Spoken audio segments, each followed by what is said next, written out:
Booda konkolaataa fe'isaan bakka biraatti geessuun hunda isaanii ajjeesan.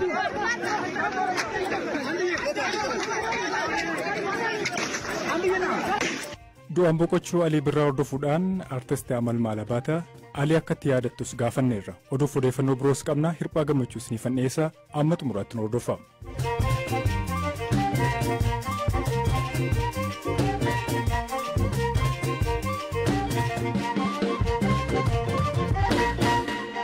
Erga waliigalteen araaraa dhaga'ame as magaalaa Maqalee keessatti gatiin gabaa gadi bu'uu eegaleeraa jedhu jiraattonni keessumaa meeshaalee bu'uuraa irratti gatiin isaa gadi bu'ee jira. Ammayyuu taana dabalee isinitti hima. Waggoota lamaan darban oduuwwan naannoo Tigraayitti dhageenye keessaa inni kun adda. Erga waraanni dhaabate jiraattonni gammachuutti jiraachuu himanii. Erga waggaa lamaa torban darbe mootummaan Itoophiyaa fi TPLF mariif ta'anii waliigaltee irra ga'aniiru. Egasii namuu Maqaleetti kanuma haasaa jedha gaazexessaan Maqalee jiru. Waliigaltee nagaa raawwateen gammachuu ibsanii. Inumaa egaa waliigalteen kun dhaga'amee gatiin midhaanii fi kaan akka mi'aayee ture gadi bu'aa jira. Fakkeenyaaf xaafiin kuntaalli tokko birrii 14,000 ture amma gara 8,000tti gad deebi'e. Gatiin qamadiis kuntaala tokko birrii 9,000 irraa gara 3,000tti gad bu'ee jira. Gatiin zayitaa, sukkaaraa, barbaree fi kan biroos gadi bu'aa jiraachuutu himame. Jiraattuun magaalattii Raahel Abbaay jedhamtu dirooniin nu haleelti sodaa jedhu osoo hin qabaatin yoo xiqqaate kunoo socho'uu eegalleerraa jechuun BBC'tti himte. Jiraataan biroo Balaay Taakkala jedhamu immoo nuti dhalattoonni Tigraay akkuma lammiilee Itoophiyaa biroo nagaan jiraachuu barbaannaa jechuun hime. Itti dabaluunis waraanni Shaabiyaa ba'uu isaanii oduu ibsu dhaga'uun barbaadaa jechuun dubbate.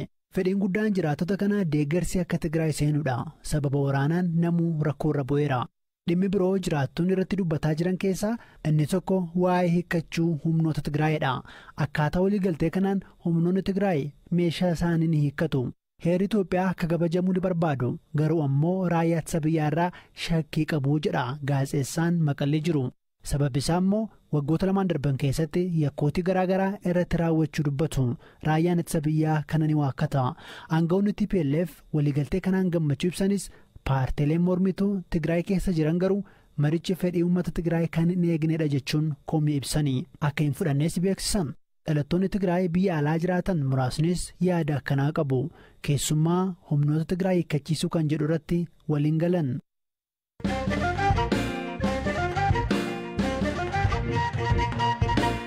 Godina Shawaa Lixaa Aanaa Baakkoo Tibbeetti dubartiin abbaa warraa ishee mukatumaan reebdee ajjeesuun awwaalte manni murtii godina Shawaa Lixaa kaleessa hidhaa waggaa 18 adabe.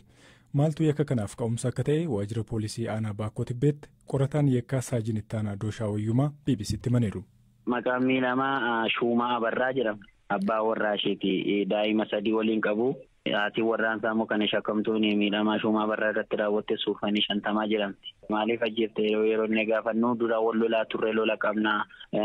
Naariyaa sabii kanatti ollaan nagashaa turre firri nagashee nu araarsaa ture kan jedhamuuni. Bitoonni buna taa'eetu muutiin yeroo haa cuubeeraan waraanuuf yeroo jiru ilmoo mooyyee bunatti tumaniitiin saggoota mormasaa karaa bitaa si'a lama rukutee kan jettan yaada ishiin ulan. Gaafa guyyaa 29 ji'a lammaffaa bara 2015 mana murtii olaanaa godina Shawaa Lixaa Shumaa Abarraa kana yakka ajjechaa kanarratti raawwatte jechuudhaan hidhaa cimaa waggaa 18 irratti murteesseera.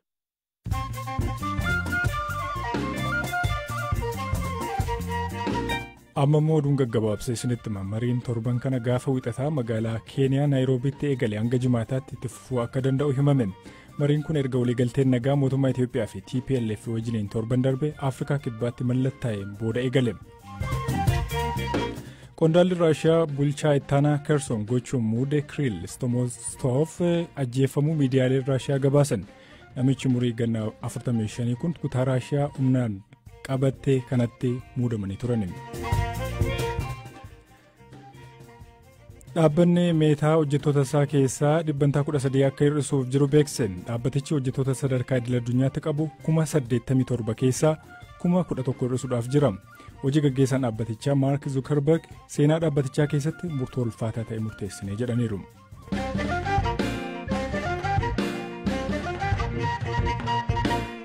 Waraana bara 2020 Tigraay keessatti eegaleen walqabatee sarbamoonni mirgoota namoomaa fi yakkoonni garaagaraa qaamota wal waraanan lamaaninuu raawwatamaniiru. Isaan keessaa tokko ajjeechaa jumlaa Oromoota Walloo irratti raawwatamedha. Taatee kan hordofee viidiyoowwan yeroo muraasaan booda miidiyaa hawaasaa irratti gadhiifaman ka'umsa godhachuudhaan BBC Reality Check qorannoo gaggeesseera. Kanaanis ajjeechaa kana duuba eenyu jiraachuu akka maluu fi eenyu fa'aatu ajjeefame kan jedhu baruudhaaf yaalii taasiseera. Gaaffii fi deebii maatii keessaa isa tokko sagalee nama biraan akkanaan gabaabsinee isinii dhiyeessina. Obboleessi koo haadha manaa fi ijoollee isaa wajjin magaalaa Kamisee keessa jiraachaa ture. Wayita humnoonni mootummaa garas dhufan manarra naannaa odeeffannoo sassaabaa turan. Achiis to'annoo jala oolchanii qabanii fudhatan. Anaanis hidhaana galchan. Isaa fi namoota hedduu biroo kaampii waraanaa dhiyeenya jirutti fuudhanii hidhan. Guyyoota lamaan booda konkolaataa fe'isaan bakka biraatti geessuun hunda isaanii ajjeesan.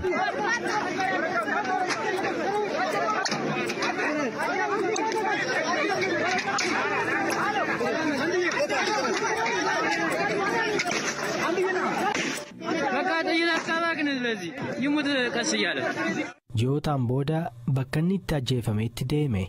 Reeffa isaa argadhee adda baasuu hin dandeenye. Haa ta'u malee huccuu inni gaafas uffatee ture argadhe. Bakkuma sana taahee odoon jirudha. Kaniin viidiyoo reeffaa argeen obboleessa koo ta'uu kaniin bare. Haala akkasiitiin egaa gaafas maaltu akka raawwatee kaniin bare. Maatiin bakka sanatti namni jalaa ajjeefame gadda taa'uuf yaalaniiru. Haa ta'u malee akka boo'icha hin teenye dhorkaman. Inumaa'uu hidhaa fi reebichaaf saaxilaman. Maatiin keenyas haalli wal fakkaatu nurra ga'a jedhanii guddoo yaadda'anii turan. Angaruu hin ta'u jedheen dide. Du'a obboleessa koo hin dhoksu jedheen itti hime.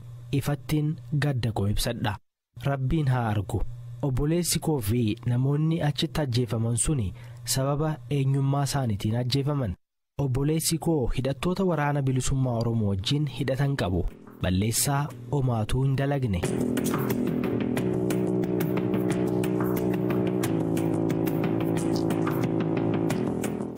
Guutuu gabaasa kanaa viidiyoon dabalame marsariitii keenya bbc.com/afaan Oromoo irraa argattu.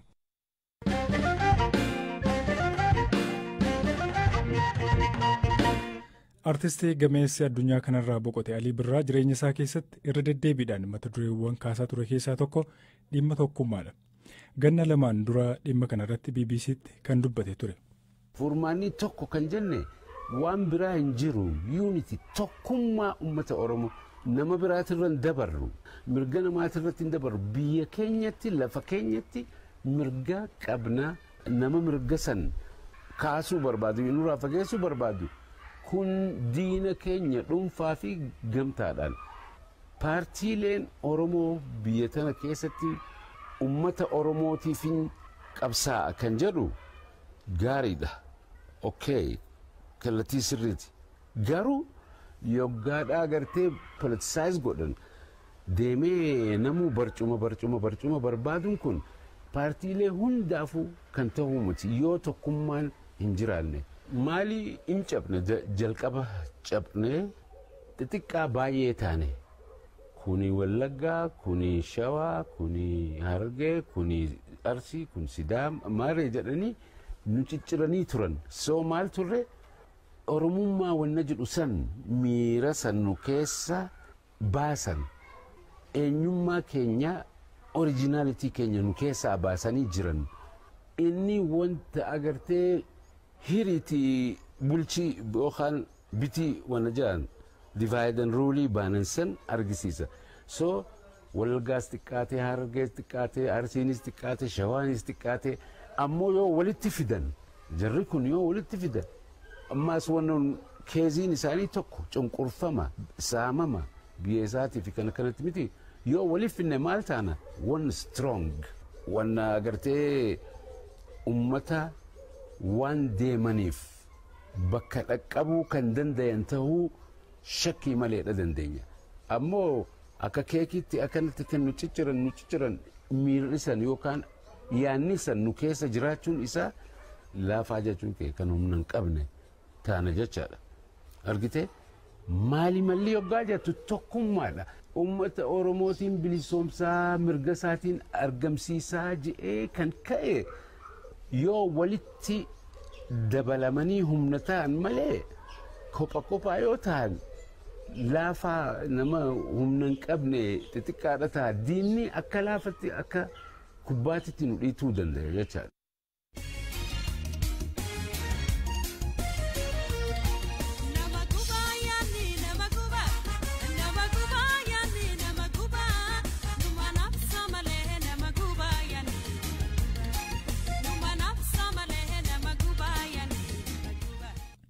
Walleewwan nama guba yaadni nama gubaa jedhuu fi hedduu birootiin kan beekamtu artist Amalmaal Abaataa namoota dhiyeenyaan artist Alii Birraa wajjiniin hojjetan keessaati. Amalmaal boqochuu Alii Birraa hordofee turtii BBC wajjiniin taasifteen Aliin gorsaa ture jechuun sadarkaa Aliin irra geerra qaqqabuun waan hin yaalamnedha jette. Akkamiin akka isa yaadattuu fi dhiibbaa akkamii isheerraan akka kaa'ee darbe waayila koo Eeliyaas Mulugeetaatti himteetti. ካሊጋ በጣም ብዙ አመት ነው የምንተዋወቀው እኔ ገና አዲስ አበባ እንደመጣው ከሐረር አሊ ወጅን ከን ወልቤክኑ ወጎተ ዴራራ ጀልቀቤት ሐረርራ ገረ ፊንፊኔ አኒ ወይተን ዱፉ ኢኒ ስዊድንራ ኤርገ ዴቢኤ ቦደ ክለቢ ኬሳ ሆጀተ ቱሬ ሰነ ቦደ ጨራን ኢሰፋነ ሙዚቃ ሆጀቹን አርገዴ አሊን ጎርሳፊ ኦብሌሰኮ ጋሪ ቱሬ namni waliin hojii hojjettee deebitee nagaa waliin gaafanneeyyuu jira. Aliin garuu nama gaariidha. Artistoonni akkasitti kennaa isaa qabaatanii ofiin tuullee baay'ee miti. Isatti garuu waa'een ofiisaatii homaa ittiin fakkaatu. Isa waliin hojjechuun natti tola ture.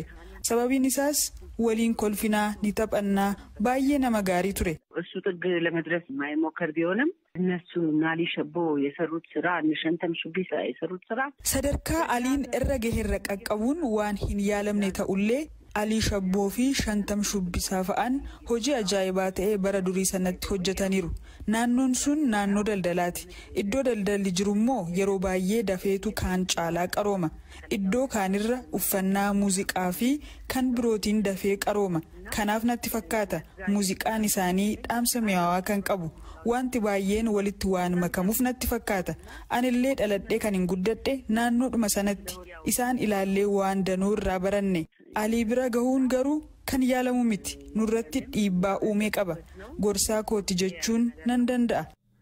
Alii Birraa dhaloota amma jiruu fi isa taanu keessa akkamiin yaadatamuu akka qabullee akkanatti himte artist Amalmaal. ያ ዋናው ሙዚቃው ነው እንግዲህ በሙዚቃው ነው አሊ የሚታወቀው አሊን ሙዚቃ ሳቲኒ ጫላቲ ካን ቤከሙ ካን ብራሞ ነሙማ ሳቲኒ አርቲስቶታ ሃራ ቆፈ ኦሶ ሂንታኔ ገሜይን ዱራን ቱረንሌ ነሙማ ሳራ ኦቶ በረተኒን ጀዳ ሰበቢን ኢሳሞ ጅሩን እዩ ገባብዱዳ አሊን አከ ጅራቹን እራ ኤገሙቲ ጅራቴራ ጀዴን ያዳ አከ በርባዱቲ ጅራቴራ ባየን ኬኘ ጅሬኛ ነመብራ ጅራቹ በርባና መነ ነመብራ ኢላላ waan namni biraa hojjetu hojjechuu feena aliin garuu of ta'ee waan fiisaa dalage bu'aa bayii baay'ee dabarseera yeroo sanatti sirboota afaan oromoo maxxansuuf rakkoo danuutu isa mudate jalqaba gaafan sirbaa nama gubaa jedhu hojjedhe kaanaadaa jira ture baay'ee gammadee naa bilbile maaf natti himnee waliin hojjannaayyuu naan jedhee ture namoonni hedduun alii hojii isaatiin beeku nuti namoonni itti dhiyaannu immoo amala isaatiin beekna. odeeffannoowwan dabalataa hedduu gara marsariitii keenyaa deemtanii argachuu dandeessanii Eeliyaas Mulugeetaa qopheesseera. Joonatan Muwangii ogeessa teeknikaa keenya ture ani sirphaa gammachuu isiniif dhiyeessee jira waan nu caqastaniif galata guddaa qabdu iddoo nagaa bulaa.